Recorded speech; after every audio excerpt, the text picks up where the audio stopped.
Hello friends, ഇന്നത്തെ recipe amaranth ചിക്കനാണ്.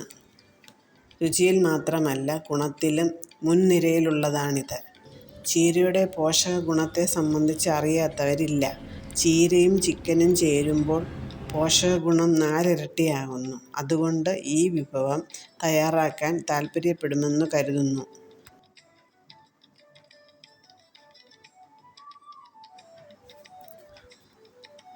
ആദ്യം ബോൺലെസ് ചിക്കൻ ചെറു കഷ്ണങ്ങളാക്കി മസാല ചേർത്ത് നന്നായി ഫ്രൈ ചെയ്ത് വയ്ക്കണം.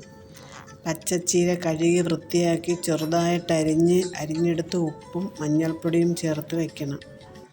മറ്റു ചേരുവകൾ: സവാളയും ഇഞ്ചിയും വെളുത്തുള്ളിയും വഴറ്റിയത്, കശുവണ്ടിപ്പരിപ്പും തേങ്ങാക്കൊത്തും നെയ്യിൽ മൂപ്പിച്ചത്, കറിവേപ്പില, മല്ലിയില, മഞ്ഞൾപ്പൊടി, കുരുമുളക് പൊടി എന്നിവയുമാണ്. ഉപ്പ് ആവശ്യത്തിന്.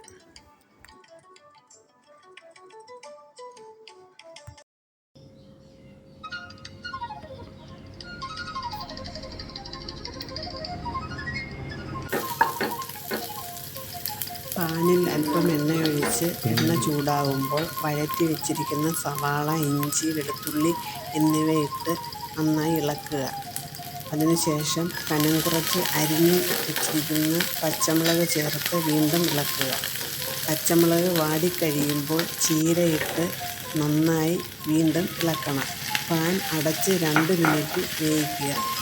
എന്നിട്ട് തീ സിമ്മിലാക്കിയിട്ട് ചിക്കനിട്ട് ഇളക്കി പിന്നീട് മറ്റു ചേരുവകളും ആവശ്യത്തിന് ഉപ്പും ചേർത്ത് വീണ്ടും ഇളക്കുക.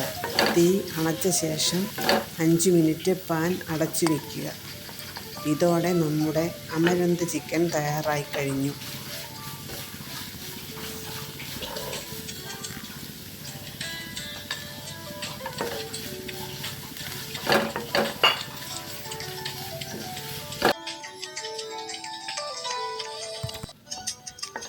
വെറൈറ്റിയായ ഇന്നത്തെ റെസിപ്പി എല്ലാവർക്കും ഇഷ്ടപ്പെടുമെന്ന് കരുതുന്നു. വീണ്ടും നാളെ മറ്റൊരു റെസിപ്പി പരിചയപ്പെടുത്താം. Thanks for watching this video.